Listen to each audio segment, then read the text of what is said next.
నవ్య news కు స్వాగతం. ఈ రోజు వార్తలను ముఖ్యాంశాలు.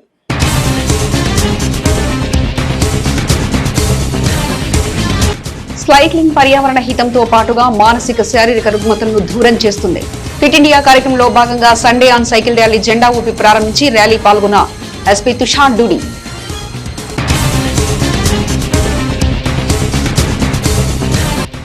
అగ్రిమెంట్ ప్రకారం హాస్పిటల్ అద్దె చెల్లించలేదు, ఖాళీ చేయలేదు, పైగా అసత్య ఆరోపణలు. కామాక్షి హాస్పిటల్ ఎండీ దేవరాజ్ చేస్తున్న ఆరోపణలపై మీడియా సాక్షిగా ఖండించిన హాస్పిటల్ భవన యజమాని బూర్ల వెంకట్రావు.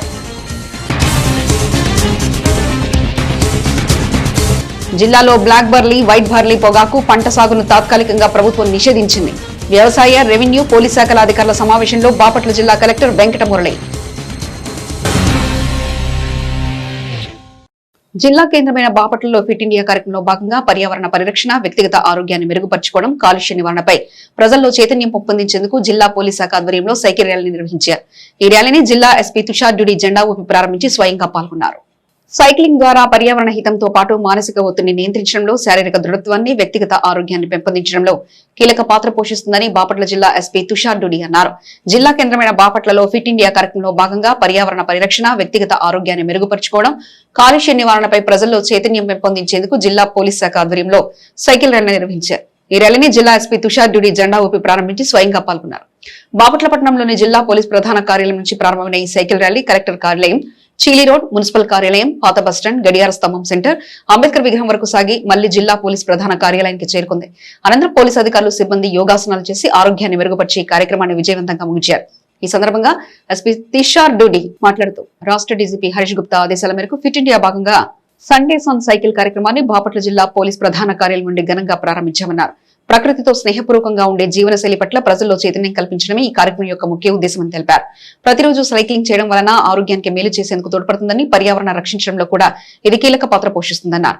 గుండె సంబంధిత రోగాల నివారణ, మధుమేహ నియంత్రణ, ఒత్తిడిని తగ్గించడం, శరీర బరువు నియంత్రణ వంటి అనేక ఆరోగ్య ప్రయోజనాలు సైక్లింగ్ ద్వారా పొందవచ్చని వివరించారు. పోలీసు ఉద్యోగం నిత్యం ఒత్తిడితో కూడుకుందని, ఇలాంటి పనిలో ఆరోగ్యంగా ఉండేందుకు సైక్లింగ్ వంటి వ్యాయామాలు ఎంతో మేలు చేస్తాయని తెలిపారు.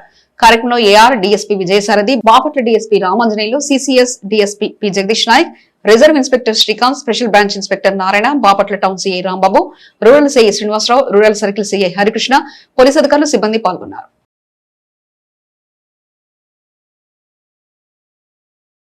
ఈ సైకిల్ ర్యాలీ బాపట్ల పోలీస్ మన ఆనరబుల్ డీజీపీ గారు ఆధ్వర్యంలో ఒక సండే ఇది ఒకటి ఫిట్నెస్ ఇనిషియేటివ్ పెడతాము. ఈరోజు ఇది not only in Bapatla or Andhra Pradesh, all over India ఒక ఇనిషియేటివ్ తీసుకోవడం జరిగింది. So it is one eco friendly measure. మన హెల్త్ కూడా మంచి అవుతుంది, తర్వాత నేచర్ని కూడా ఎంజాయ్ చేయవచ్చు, బయట తిరగవచ్చు, జిమ్లో కాకుండా నేచర్తో ఉండి కొంచెం ప్లస్ బయట వాళ్ళు చూసుకొని కూడా ఇంకా మోటివేట్ అవుతారు. సో ఈ మోటివేషన్తో ఇది ఈరోజు మేము పెట్టడం జరిగింది. ఇంకా వచ్చిన వారంలో సండేస్లో ఇంకా మంచి ఇనిషియేటివ్స్ పెడతాం. చీరాల పట్టణంలోని Kamakshi hospital managing director Devaraju తనపై ఉద్దేశపూర్వకంగా లేనిపోని ఆరోపణలు చేస్తున్నారని, ఆ ఆరోపణలు వాస్తవానికి దూరంగా ఉన్నాయని హాస్పిటల్ భవన యజమాని బూర్ల వెంకట్రావు అన్నారు. శుక్రవారం స్థానిక హాస్పిటల్ సముదాయంలో ఏర్పాటు చేసిన విలేకరుల సమావేశంలో ఆయన మీడియాతో మాట్లాడారు. కామాక్షి హాస్పిటల్ భవనానికి సంబంధించి అద్దె బకాయిలు కొన్ని నెలలుగా తమకు చెల్లించకుండా పెద్ద మొత్తంలో బకాయిలు పెట్టడంపై కాకుండా తనపై కామాక్షి హాస్పిటల్ ఎండీ దేవరాజు సత్యదూరమైన ఆరోపణలు చేస్తూ తనను ఇబ్బందులకు గురి చేస్తున్నారని హాస్పిటల్ భవన యజమాని బూర్ల వెంకట్రావు ఆరోపించారు. చీరాల పట్టణంలోని Kamakshi hospital managing director Devaraju తనపై ఉద్దేశపూర్వకంగా లేనిపోని ఆరోపణలు చేస్తున్నారని, ఆరోపణలు వాస్తవాలకు దూరంగా ఉన్నాయని హాస్పిటల్ భవన యజమాని బూర్ల వెంకట్రావు అన్నారు. శుక్రవారం స్థానిక హాస్పిటల్ సముదాయంలో ఏర్పాటు చేసిన విలేకరుల సమావేశంలో ఆయన మీడియాతో మాట్లాడారు. అద్దె బకాయిలు చెల్లించకపోగా భవనాన్ని ఖాళీ చేయనని కోరినప్పటికీ ఖాళీ చేయడం లేదన్నారు. సదరు విషయంపై ఇప్పటికే పలువురు పెద్ద సమక్షంలో సైతం పంచాయతీ జరిగిందన్నారు. అయితే పెద్దల ముందు ఒప్పుకున్న ప్రకారం కూడా ఏనాడు తమ అద్దె బకాయిలు ఇవ్వలేదన్నారు. ఈ క్రమంలోనే వివాదం కాస్త కోర్టుకు చేరిందన్నారు. కోర్టు సైతం ఓ కమిటీని నియమించిందని, కమిటీ సభ్యులు సైతం హాస్పిటల్ను సందర్శించి రిపోర్టును కోర్టుకు నివేదించారన్నారు. అసలు హాస్పిటల్లో వైద్య సేవల నుంచి ఏ ప్రక్రియ సరిగ్గా లేదన్నారు. దీనికి తోడు హాస్పిటల్ అంతా రిపేర్లు ఉన్నాయన్నారు. లిఫ్ట్ దగ్గర నుంచి ముఖ్యమైన ఐసీయూ వరకు ఏ ఒక్కటి సరిగ్గా వర్క్ చేయడం లేదన్నారు. మరోవైపు లీజ్ అగ్రిమెంట్ ఈ సంవత్సరం మార్చి నాటికే పూర్తయిందన్నారు. అద్దె బకాయిలు చెల్లించకపోవడంతో లీజ్ అగ్రిమెంట్ రెన్యువల్ చేయలేదని స్పష్టం చేశారు. మరోవైపు హాస్పిటల్ భవనం సైతం అనేక చోట్ల రిపేర్లు ఉండడంతో ఆయా ప్రాంతాల్లో మరమ్మతులు చేపట్టాల్సి ఉండగా దేవరాజు పట్టించుకోవడం లేదన్నారు. హాస్పిటల్లో రోగులకు ఏదైనా జరగననేది జరిగితే భవన యజమానిగా తాను బాధ్యుణ్ణి అవుతాననే క్రమంలో అనేక మార్లు దేవరాజుకు చెప్పినా పట్టించుకోలేదన్నారు. ఈ క్రమంలో భవన అద్దె బకాయిలు చెల్లించకపోవడం, లీజు అగ్రిమెంట్ పూర్తి కావడం, పెద్ద మనుషుల వద్ద పంచాయతీ పెట్టినప్పటికీ ఎటువంటి ప్రయోజనం లేకపోవడం, ఇవన్నీ మనసులో పెట్టుకుని తనపైన సోషల్ మీడియా వేదికగా అసత్యమైన ఆరోపణలు చేస్తుందన్నారు. దీనిపైన తాను చట్ట ప్రకారం ముందుకెళ్తా అన్నారు. ఇక మరీ ముఖ్యంగా భవనం నానాటికి పూర్తిగా మరమ్మతులకు గురి కాకపోవడంతో భవనాన్ని రిపేర్ చేసే నిమిత్తం స్వాధీనం చేసుకున్నామన్నారు. ప్రస్తుతం ఆయా పనులు కొనసాగుతున్నాయని తెలిపారు. 7 ఉపాధి సీట్లు ఎమ్మటే నేను ఇక బిల్డింగ్ కన్స్ట్రక్షన్ మొదలు పెట్టడం, ఈ బిల్డింగ్ కట్టడం. బిల్డింగ్ అయిపోయిన తర్వాత దేవరాజు అనే కుర్రోడు వచ్చి అడిగాడు, హాస్పిటల్కి ఇస్తారా సార్ అని. ఇస్తాం బాబు, కానీ నేనంటే మా ఇక్కడ మూడంతమంది పేదవాళ్ళు ఉన్నారు, సామాజిక వర్గానికి కూడా ఉపయోగపడే విధంగా అయితే నేను ఇస్తాను, నువ్వు కమర్షియల్గా చేస్తే మాత్రం నేను కావాలని చెప్తే లేదు నేను తప్పనిసరిగా అట్లానే పద్ధతిలో చేద్దామంటే దాన్ని అప్పుడు ఇచ్చాను. అప్పుడు 70,000 రెంటు ప్రతి నెలగా 2 సంవత్సరాలకి 20% ఇంక్రీజ్మెంట్ మీద కమిట్మెంట్ మీద ఇచ్చాము. ఇచ్చిన తర్వాత అదే అగ్రిమెంట్ పోయిన మార్చి తోటి అయిపోయింది. మార్చి 31, 2025 తోటి అగ్రిమెంట్ అయిపోయింది. ఇతను గత మొదట్లో బాగానే ఇచ్చాడు, జీతాలు ఇచ్చాడు, రెంట్ బాగానే చెల్లించాడు, బాగానే ఉంది. గత 4 సంవత్సరాల నుంచి రెంట్ ఇవ్వటల్లా. ఇవ్వబోయేటప్పటికల్లా నేను అడిగా, దేవరాజు మరి ఏంటయ్యా నువ్వు రెంట్ ఇవ్వట్లేదు, ఏ నెల పెండింగ్ పెట్టుకుంటూ వస్తున్నావు, నాకు ఇబ్బంది అవుతుంది మరి అంటే, అతను నాకు ఏదో దుబాయ్లో వ్యాపారం ఉంది, నా దుబాయ్ డబ్బులు వస్తున్నాయి అని చెప్పి ఏదో అకౌంట్ చేయించాడు. మరి అకౌంట్లో కూడా ఏదో పెద్ద అమౌంట్లే కనపడుతుంది. అది మనకి పూర్తిగా ఏంటంటే మనం డెప్త్కి వెళ్ళాలి కనపడుతుందంటే, ఆ క్రమంలో నేను కొద్దిగా అశ్రద్ధ చేశాను. సరే ఇస్తానంటున్నాడు కానీ ఇస్తాడులే, ఒక రోజు అంటే నెల డీటెయిల్ ఇస్తాడని చెప్పి నేను అశ్రద్ధ చేయడం జరిగింది. అట్లా క్రమేణా దాన్ని ఏంటంటే 1,50,00,000కి తీసుకొచ్చాడు బకాయి వచ్చేటప్పటికల్లా రెంటల్ కాదు. దానిలో ఇదే కాక అతను ఈ హాస్పిటల్ ఒక స్టేజ్లో డెవలప్ చేసుకోవాలో డబ్బులు ఇవ్వమని అడిగితే, మా ఊరిలో ఈ ప్లాట్ఫారం మీద ఈ రోడ్లు అమ్మట ఆడవాళ్ళు పాపం పళ్ళు అమ్ముకుంటూ ఉంటారు, వ్యాపారం చిన్న వాళ్ళు పాపం. వాళ్ళు దాదాపు 20-30 మంది ఉన్నారు. వాళ్ళు కొంతమంది నా దగ్గర డబ్బులు దాచిపెట్టుకుంటారు నమ్మకంతో. ఏ రోజు అయితే వెంకటరావు దగ్గరికి వెళ్తే దాచిపెట్టుకున్నా మన బ్యాంకులో ఉండేది అమౌంట్ పెట్టుకుంటాను. మన డబ్బులు ఉండే కదంటే వాళ్ళ డబ్బులు అంటే వడ్డీ వాళ్ళకంటే వడ్డీ పెంచేస్తాం, ఎవరైనా ఇచ్చి ఇట్లా ఇచ్చి. సరే ఆ టైంలో ఇతను అడిగిన క్రమంలో నేను ఇతనికి 30 లక్షలు వాళ్ళ డబ్బులు ఇవ్వడం జరిగింది. ఆ డబ్బులు కూడా వాళ్ళు ఏంటంటే ఏ నెలకి 2 నెలలకి లేదా 3 నెలలకి 6 నెలలకి ఆ క్రమంలో ఇస్తాము, తర్వాత వాళ్ళ వడ్డీ ఇస్తూ ఉంటాం. ఇస్తారులే అని చెప్పి నేను ఇచ్చేస్తే ఏదైతే 1 ఇయర్కే కావాలని చెప్పి తీసుకున్నాడు. ఆ 30 లక్షలు 1 ఇయర్ కదా ఇవాటి వరకు కూడా ఇవ్వలేదు. అవి కూడా నేను అడ్డం ఉన్నందువల్ల వాళ్ళకి అడిగినప్పుడు వెళ్ళి వాళ్ళకి చెల్లించడం అయింది ప్రతి రూపాయి కూడా. మొత్తం టోటల్గా నాకు 1,50,00,000 అసలు ఇవ్వాలి. ఇది వ్యాపార నిమిత్తం ఇప్పించినాయి కానీ రెంటల్ తాలూకు కానీ వడ్డీతో ఇంట్రెస్ట్ కట్టుకుంటే 2 కోట్లు అవుతుంది దాదాపు. మీకు కావాలంటే ఆధారాలు నేను చూపిస్తాను. ఆ క్రమంలో అతను ఈ డబ్బుల విషయంలో పెద్ద మనుషుల దగ్గర ఒక పెద్ద చీరాల్లో ఒక పెద్ద మనిషి దగ్గర ఒక సిట్టింగ్ పెట్టాం. అతని దగ్గర కూడా ఒప్పుకున్నాడు. నెలకు కడతాను సార్ అన్నాడు. ఆ పెద్ద మనిషి ఏమన్నాడంటే నెలకి సగం కట్టు అన్నాడు, మిగతా అమౌంట్ ప్రతి నెల చెల్లిస్తానని చెప్పి ఒప్పుకున్నాడు. ఆయన చాలా పెద్ద మనిషి. ఆ కమిట్మెంట్లో కూడా ఆయన ఏమన్నారంటే నెల కాదు 2 నెలలు ఇప్పిస్తాను వెంకటరావు దగ్గర మీకు అవకాశం, నువ్వు అట్లానే సగం కట్టి మిగతా ప్రతి నెల అతనికి ఇబ్బంది లేకుండా కొట్టన్నాడు. ఆ కమిట్మెంట్ ఒప్పుకొని వచ్చిన 3వ రోజు కోర్టులో ఇంజక్షన్ ఆర్డర్ చేశాడు. ఇంజక్షన్ ఆర్డర్ చేసిన క్రమంలో ఏం చేశారంటే కోర్టు వారు ఏం చేశారంటే ఇంజక్షన్ ఆర్డర్ ఇవ్వకుండా కమిషన్ వేశారు, కోర్టు కమిషన్ వేశారు. కమిషన్ 3వ రోజు కమిషన్ వచ్చాడు, నాకు నోటీస్ పంపించారు నన్ను రమ్మని. నేను వచ్చి జాయిన్ అయ్యాను. కమిషన్ వచ్చినప్పుడు వాళ్ళు వీడియోతో సహా కంప్లీట్గా హాస్పిటల్ మొత్తం వీడియోతో సహా ఫోటోలు తీసుకున్నారు. ఆ రోజు ఒక డాక్టర్ లేడు, ఒక పేషెంట్ లేరు, ఒక ఐసీ యూనిట్ పని చేయట్లేదు, ప్లస్ ఒక ఆపరేషన్ థియేటర్ పని చేయట్లేదు, లిఫ్ట్ పని చేయట్లేదు. మొత్తం నాశనం చేసేసి హాస్పిటల్ మొత్తాన్ని అక్కడికక్కడ దుమ్ము కొట్టుకొని ఒక బ్రోకల్ ఆఫీస్లాగా తయారు చేశాడు. వాళ్ళు మొత్తం రిపోర్ట్ తీసుకొని కోర్టుకు సబ్మిట్ చేశారు కమిషనర్ గారు. అది ఒక అంశం. నీ చేత అయినా చేసుకో, నీ దిక్కుండా అక్కడ చెప్పుకో, నేను డబ్బులు వేయను, బిల్డింగ్ నాది, 14 సంవత్సరాలు నేను నాకు హక్కు వచ్చిందని అన్నారు ఎవరో కానీ, అందువల్ల నేను బిల్డింగ్ ఖాళీ చేయను, డబ్బులు ఇవ్వను దిక్కుండా అక్కడ చెప్పుకున్నాను. ఆ క్రమంలో నేను మనసులో పెట్టుకొని సరే ఇట్లా వచ్చేటప్పుడు మనం వివాదానికి వెళ్ళడం ఖాళీ మంచిది కాదన్న క్రమంలో నేను ఇక మనసులో పెట్టుకొని నా పెద్దవాళ్ళకి కొంతమందికి నేను తెలియపరుచుకున్నాను. ఆ క్రమంలో ఒక సలహా ఇచ్చారు వాళ్ళు. ఆ సలహా ప్రకారం నేను ప్రొసీడ్ అయ్యాను. తర్వాత అతను నన్ను ప్రతి విషయంలో కూడా మీడియా ఛానల్స్ నా దగ్గర ఉన్నాయి, మీడియా వాళ్ళు నా దగ్గర ఉన్నారు. నన్ను పెద్ద పెద్ద రాజకీయ నాయకులే, చీరాల వాళ్ళు, ఎమ్మెల్యేలు ఎంపీలు చేసిన వాళ్ళు నన్ను ఏం చేయలేకపోయారు. వాళ్ళే నా దెబ్బలు తడుచుకొని ఇళ్ళలో కూర్చున్నారు. నువ్వే అంతా హింసించి, మానసికంగా హింసించి చాలా ఇబ్బంది పెట్టకపోతే చూస్తా ఉండని చెప్పి ప్రతిదీ సముద్రపు దొంగ అనే అంశం లేవనెత్తున్నాడు. వ్యవసాయ, రెవెన్యూ, పోలీస్ శాఖల అధికారులతో బాపట్ల జిల్లా కలెక్టర్ క్యాంపు కార్యాలయం నుంచి కలెక్టర్ వీడియో కాన్ఫరెన్స్ నిర్వహించారు. సమావేశంలో collector black burley, white burley పొగాకు పంట సాగును ప్రభుత్వం తాత్కాలికంగా నిషేధించినట్లు ప్రకటించారు. ఆ మేరకు జీఓఆర్టీ నెంబర్ 740 ఉత్తర్వులను ప్రభుత్వం అధికారికంగా జారీ చేసిందన్నారు. బ్లాక్ బర్లీ, వైట్ బర్లీ పొగాకు పంట సాగును తాత్కాలికంగా నిషేధించినట్లు బాపట్ల జిల్లా కలెక్టర్ జె వెంకటమురళి తెలిపారు. ఆ మేరకు జీఓఆర్టీ నెంబర్ 740 ఉత్తర్వులను ప్రభుత్వం అధికారికంగా జారీ చేసిందన్నారు. వ్యవసాయ, రెవెన్యూ, పోలీస్ శాఖల అధికారులతో బాపట్ల జిల్లా కలెక్టర్ క్యాంపు కార్యాలయం నుంచి కలెక్టర్ వీడియో కాన్ఫరెన్స్ నిర్వహించారు. ఈ సందర్భంగా కలెక్టర్ వెంకటమురళి మాట్లాడుతూ ఏడాది పాటు పొగాకు సాగు నిషేధించినట్లు ప్రకటించారు. రైతులంతా ప్రత్యామ్నాయ పంటల వైపు దృష్టి సారించాలన్నారు. ప్రస్తుతం బ్లాక్ బర్లీ పొగాకు సంక్షోభంలో ఉన్న పరిస్థితులను పరిగణలోకి తీసుకుని ప్రభుత్వం తాత్కాలికంగా నిషేధ ఆజ్ఞలు విధించిందన్నారు. ఈ విషయాలపై అన్ని గ్రామాల్లో ప్రచారం చేయించాలన్నారు. పొగాకు పంట వేయకుండా రైతులకు అవగాహన కల్పించాలన్నారు. గ్రామ, మండల, డివిజన్, జిల్లా స్థాయిలో ఎన్వైరన్మెంట్ టీంలను నియమించామన్నారు.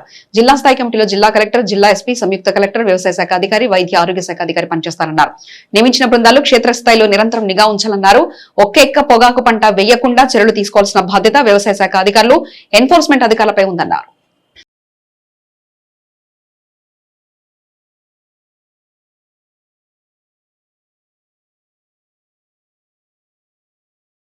ఈ జియో రావడానికి నెల రోజుల ముందే మనం ఇక్కడ ప్రొసీడింగ్ ఇచ్చాం. జిల్లా స్థాయిలో అన్ని రకాల మీడియాలలో మనం పదే చెప్పుకుంటూ వస్తున్నాం. దీన్ని నిషేధించాం. వచ్చే ఏడాదే కాదు, మళ్ళా వచ్చే సంవత్సరం కూడా నిషేధిస్తాం అవసరాన్ని బట్టి. ఇప్పుడు వచ్చే ఈ ఏడాదికి నిషేధం చేశాం. అవసరమైతే మళ్ళీ ఏడాది కూడా నిషేధం చేస్తాం. దీని గురించి రైతులు మర్చిపోవాలి. వాళ్ళు మొక్కజొన్న వైపు వెళ్ళొచ్చు. దాంట్లో నికరంగా మరీ ఎక్కువ లాభాలు లేకపోయినా నికరంగా లాభాలు వస్తున్నాయి మొక్కజొన్నలో. వాళ్ళు ఇంకా మిగతా పంటలకు వెళ్ళొచ్చు. ఆ పంటల్ని పండించి వాళ్ళు లాభాలని చేసుకోవచ్చు. కానీ దీంట్లోకి వెళ్ళి వాళ్ళు క్రైసిస్లోకి వెళ్ళిపోయి మళ్ళీ అన్ని రకాల క్రైసిస్లు వాళ్ళు సృష్టించకూడదు. సో ఇది మీ జ్యూరిడిక్షన్లో you will be held responsible for this. So ఇది చాలా తప్పనిసరిగా మనం చేయాల్సినటువంటి డ్యూటీ. అక్టోబర్ 15 వరకు, ఆగస్ట్ ఎండింగ్కి వచ్చాం. అంటే ఓ 45 రోజులు లేదా 2 నెలలు మనం గట్టిగా కష్టపడి ఒక్క మొలక కూడా మన దగ్గర మొలవకూడదు. ఇది దృష్టిలో పెట్టుకోండి. ఇది చేసినప్పుడే మనం ఇప్పుడు 15,000 టన్నులు మనం కొంటున్నాము. ఇంకో 10,000 టన్నులు కూడా కొనే పరిస్థితి ఉంది. ఈ 25,000 టన్నుల్ని మనం మార్కెట్లోకి పంపాలని అంటే మనం ఎట్టి పరిస్థితుల్లో ఈ క్రాప్ జరగకూడదు. ఇలా జరగకూడదంటే మీరు సెన్సిటైజ్ అయిపోయి ఈ టీంలన్నీ సక్రమంగా ఎవరి డ్యూటీ వాళ్ళు నిర్వర్తించాలి. చీరాలలో పట్టపగలు బంగారు ఆభరణాలు బ్యాంకు నుంచి విడిపించాలనే నేపంతో ర్యాంపు ముఠా ఓ యువకుడిపై కత్తులతో దాడి చేసి నగదుతో ఉడాయించిన కేసును వేటపాలెం పోలీసులు ఛేదించారు. ఈ కేసులో 7 నిందితులుగాను 5 నిందితులను పోలీసులు అదుపులో తీసుకున్నారు. కాగా కేసుకు సంబంధించిన వివరాలను వేటపాలెం పోలీస్ స్టేషన్లో జరిగిన విలేకరుల సమావేశంలో చీరాల డీఎస్పీ ఎండి మొయిన్ మీడియాకు వెల్లడించారు. చీరాలలో ఇటీవల సంచలనం సృష్టించిన కేసును పోలీసులు ఛేదించారు. పట్టపగలు బంగారు ఆభరణాలు బ్యాంకు నుంచి విడిపించాలనే నేపంతో ర్యాంపు ముఠా ఓ యువకుడిపై కత్తులతో దాడి చేసి నగదుతో ఉడాయించిన కేసును వేటపాలెం పోలీసులు ఛేదించారు. ఈ కేసులో 7 నిందితులుగాను 5 నిందితుల్ని పోలీసులు అదుపులో తీసుకున్నారు. కాగా కేసుకు సంబంధించిన వివరాలను వేటపాలెం పోలీస్ స్టేషన్లో జరిగిన విలేకరుల సమావేశంలో చీరాల డీఎస్పీ ఎండి మొయిన్ మీడియాకు వెల్లడించారు. చీరాలకు చెందిన మల్లెల రాజేష్ కొందరు నిందితులతో కలిసి ఓ ముఠాగా ఏర్పడినట్లు తెలిపారు. ఈ క్రమంలో దుండగులు పక్కా ప్రణాళిక ప్రకారం బ్యాంకు తాకట్లో ఉన్న బంగారు ఆభరణాలను విడిపించాలని నమ్మించి విజయవాడకు చెందిన ఎస్వీఆర్ ఎస్కే గోల్డ్ లిమిటెడ్ కంపెనీకి ఫోన్ చేశారు. దుండగుల మాటలు నమ్మిన క్రమంలో విజయవాడకు చెందిన సదరు కంపెనీకి చెందిన ఎగ్జిక్యూటివ్ రెహమాన్ ను నగదుతో చీరాల పంపించారు. చీరాలకు చేరుకున్న రెహమాన్ ను దుండగులు బంగారం మా అక్క పేరిట ఉందని ఆమెను తీసుకుని బ్యాంకుకు వెళ్లి బంగారు ఆభరణాలు తాకట్టు నుంచి విడిపిద్దామని నమ్మబలికారు. దుండగుల మాయమాటలు నమ్మిన రెహమాన్ ఆటోలో దుండగులతో కలిసి వేటపాలెం మండలం లక్ష్మీపురాకు వెళ్లినట్లు తెలిపారు. ఇంటి బయట ఆటోలో ఉన్న రెహమాన్ ను నమ్మించి ఇంట్లోకి తీసుకెళ్లారు. ఇక ముందుగా రచించుకున్న ప్రణాళిక ప్రకారం నిందితులు రెహమాన్ పై దాడికి పాల్గొన్నట్లు తెలిపారు. ఈ క్రమంలో బాధితుడు రెహమాన్ కు దుండగుల దాడిలో తలకు గాయమైందన్నారు. దాడి అనంతరం నిందితులు బాధితుడు రెహమాన్ వద్ద ఉన్న 4 లక్షల రూపాయల నగదు, సెల్ ఫోన్ తో అక్కడి నుంచి పరారైనట్లు తెలిపారు. ఇక అతి కష్టం మీద దుండగుల చెర నుంచి బాధితుడు రెహమాన్ బయటకు పరుగులు పెట్టి స్థానికుల సహాయంతో అక్కడి నుంచి బయటపడి చీరాల ప్రభుత్వ ఆసుపత్రికి చేరుకుని పోలీసులకు సమాచారం అందించారు. ఘటనపై కేసు నమోదు చేసుకున్న పోలీసులు జిల్లా ఎస్పీ తుషార్ డూడి ఆదేశాలతో ప్రత్యేక బృందాలతో దర్యాప్తు చేపట్టామన్నారు. కాగా ఈ కేసులో ప్రధాన నిందితుడైన మల్లెల రాజేష్, కావటి నాగరాజు, అన్నారెడ్డి ఇంద్ర, మల్లిముంగ, చిన్నబోతు చంటిని అదుపులో తీసుకున్నట్లు తెలిపారు. ఇదే కేసులో మరో 2 నిందితులను అరెస్ట్ చేయాల్సి ఉందన్నారు. నిందితుల నుంచి 3 లక్షల రూపాయల నగదు, ఓ సెల్ ఫోన్, ర్యాపుకు వినియోగించిన ఆటో, 2 కత్తులను పోలీసులు స్వాధీనం చేసుకున్నారు. నిందితులను మెజిస్ట్రేట్ ముందు హాజరుపరుస్తున్నట్లు తెలిపారు.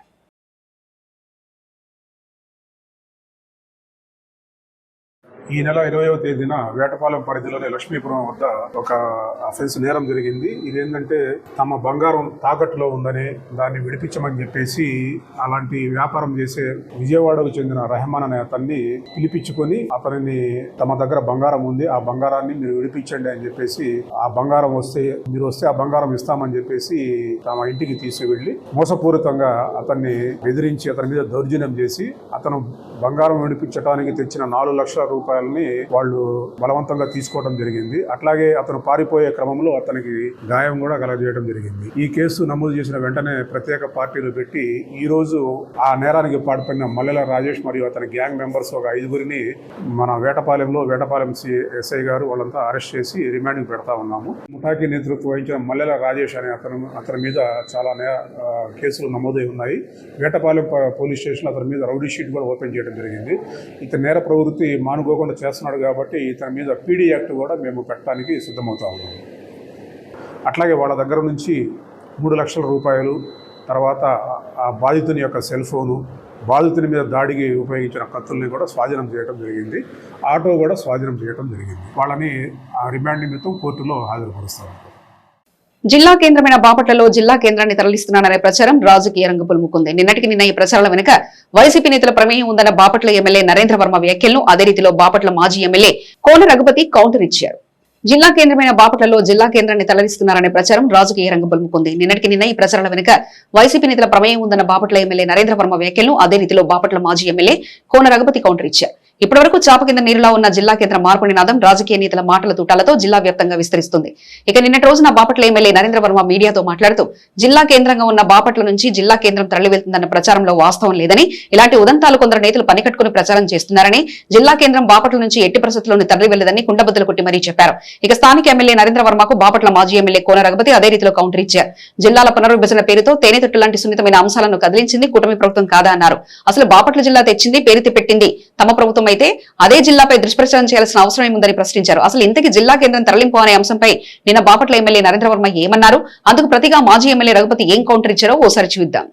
జిల్లా కేంద్రాన్ని చీరాలకి తరలిపోతుందంటూ వైసీపీ వాళ్లే దుష్ప్రచారం చేస్తున్నారు. నేను ఒకటే తెలియజేస్తున్నా, ఎట్టి పరిస్థితుల్లోనూ బాపట్ల జిల్లాలో ఈ బాపట్లే జిల్లా హెడ్ క్వార్టర్ గా ఉండటంలో ఏమాత్రం సందేహం లేదు అని నేను తెలియజేస్తున్నా. అటువంటిది ఎట్టి పరిస్థితుల్లో ఏమీ లేదు. ఆ పరిస్థితి ఎదురైతే నేను ఈ పదవిలో కూడా ఉండను, పక్కకి వెళ్ళటానికి ఎట్టి పరిస్థితుల్లో అటువంటి ప్రపోజల్ కానీ అటువంటి ప్రపోజల్స్ సృష్టించే మనుషులు కానీ లేరు. ఏదన్నా వైసీపీ పార్టీకి సంబంధించి ఇక్కడున్న ప్రజాప్రతినిధులు ఎవరైతే పనిచేశారో ఇంతకుముందు, ఆ వైసీపీ పార్టీలో ఎవరైతే రాజకీయ పరంగా విన్యాసాలు చేశారో ఇంతకుముందు, వాళ్ళ సృష్టించిన వదంతులు మాత్రమే అని ఈ సందర్భంగా నేను తెలియజేస్తున్నా. నేను శాసనసభ్యుల వారు మాట్లాడుతూ మన బాపట్ల జిల్లా గురించి ఆయన కామెంట్ చేశారు. ఈరోజు నేను వైదొలుగుతూ ఉంటున్నాను. అయ్యా, నువ్వు వైదొలిగితే మాకు వచ్చేటువంటి లాభం ఏంటి? జిల్లా పోకుండా మేము పోరాటం చేస్తాం, నిలబెట్టుకుంటాం, ఇది మా బాధ్యత, అధికారంలో మేము ఉన్నాం,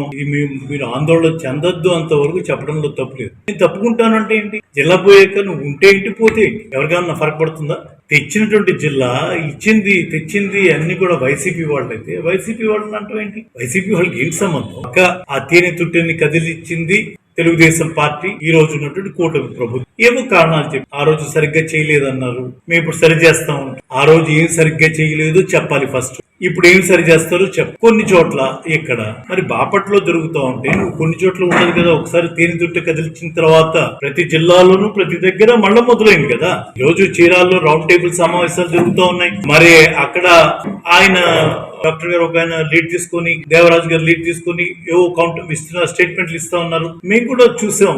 మరి ఇద్దరు మా పార్టీ బాపు నేను మాట్లాడి చేసింది మీరే. నేను కూడా బాపట్ల నుంచి చాలా మంది ఆందోళన చెందుతూ, సార్ ఏంటి సార్ మీరు కష్టపడి 20 సంవత్సరాలు పోరాటం చేసి జిల్లా వచ్చినటువంటి జిల్లా పోతా ఉంటే మీరు మాట్లాడబడితే ఎట్లా సార్? మీరు మాట్లాడాలని, నడుము బిగించాలని నాకు ఫోన్ చేస్తారు. బాధ్యత గల అధికార పార్టీ ఎక్కడైనా స్పందిస్తుందేమో అని ఎదురు చూశాను. అవతల చీరాల నుంచి కౌంటర్లు ఇస్తా ఉంటే ప్రతిగా మనం ఎవరు మాట్లాడేటువంటి వాడు ఎవడు తెలుగుదేశం పార్టీలో కనపడలా, ఈ కూటమి ప్రభుత్వంలో కనపడలా, ఒక భరోసా ఇచ్చేవాడు కనపడ. చీరాల మండల పరిధిలోని ఈపురుపాలెం గ్రామంలో జిల్లా కలెక్టర్ వెంకటమురళి పర్యటించారు. గ్రామంలో రెవెన్యూ సిబ్బంది చేపడుతున్న సౌమిత్వ సర్వేను కలెక్టర్ పరిశీలించారు. డ్రోన్ తో చేసిన సర్వే రిపోర్టు ఆధారంగా నేరుగా క్షేత్రస్థాయిలో వెళ్లి సర్వే సిబ్బందితో కొలతలు కల్పించి వివరాలు అడిగి తెలుసుకున్నారు. చీరాల మండలం ఈపురుపాలెం గ్రామంలో రెవెన్యూ సిబ్బంది చేపడుతున్న సౌమిత్వ సర్వేను జిల్లా కలెక్టర్ జె వెంకటమురళి పరిశీలించారు. డ్రోన్ తో చేసిన సర్వే రిపోర్ట్ ఆధారంగా నేరుగా క్షేత్రస్థాయిలకు వెళ్లి సర్వే సిబ్బందితో కొలతలు కొలిపించి వివరాలు అడిగి తెలుసుకున్నారు. ఈ సందర్భంగా అధికారులకు కలెక్టర్ పలు సూచనలు జారీ చేశారు. ఈ నెల 25వ తేదీలోపు జిల్లాలో సౌమిత్వ సర్వే పూర్తి చేయాలని, సర్వే పారదర్శకంగాను సమగ్రంగా నిర్వహించాలని స్పష్టంగా చేశారు. కలెక్టర్ వెంట incharge JC G Gangadhar Goud, RDO Chandrashekar, surveillance record AD Kanakaprasad, DPO Prabhakar Rao, సంబంధిత అధికారులు పాల్గొన్నారు.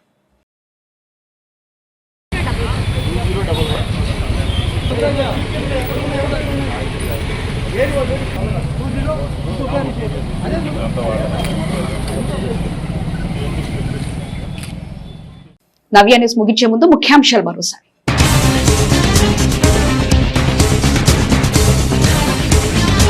సైక్లింగ్ పర్యావరణ హితంతో పాటుగా మానసిక శారీరక రుగ్మతలను దూరం చేస్తుంది.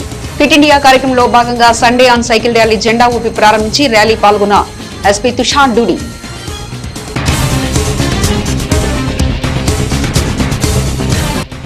అగ్రిమెంట్ ప్రకారం హాస్పిటల్ అద్దె చెల్లించలేదు, ఖాళీ చేయలేదు, పైగా అసత్య ఆరోపణలు. కామాక్షి హాస్పిటల్ ఎండీ దేవరాజ్ చేస్తున్న ఆరోపణలపై మీడియా సాక్షిగా ఖండించిన హాస్పిటల్ భవన యజమాని బూర్ల వెంకటరావు. జిల్లాలో బ్లాక్ బర్లీ, వైట్ బార్లీ పొగాకు పంట సాగును తాత్కాలికంగా ప్రభుత్వం నిషేధించింది. వ్యవసాయ, రెవెన్యూ, పోలీస్ శాఖల అధికారుల సమావేశంలో బాపట్ల జిల్లా కలెక్టర్ వెంకటమురళి. నవ్య న్యూస్ ఇంతటితో సమాప్తం. నమస్కారం.